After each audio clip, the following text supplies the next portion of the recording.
kasaysayan, pinagmulan ng aming nakaraan, sa aming pag-alaala sa ika-23 taong pagkatatag ng aming samahang UACFI Hong Kong Chapter.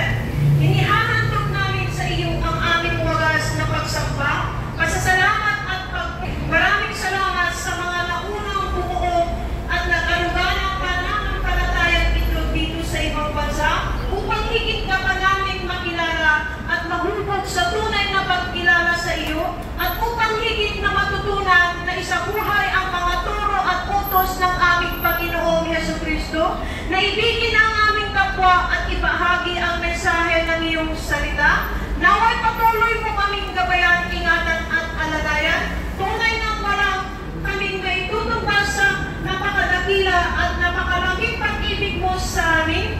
Kalapit ng aming pangako kami mananatiling tapat sa pagtupad sa aming mga tungkulin na iatak sa amin, maging matatag at masigasig sa kabila ng mga tiisin. Salamat, Ama, na kami ay sasamahan upang matagumpay namin ipagdiwang ang aming anibersaryo sa araw na ito. Sa iyo ang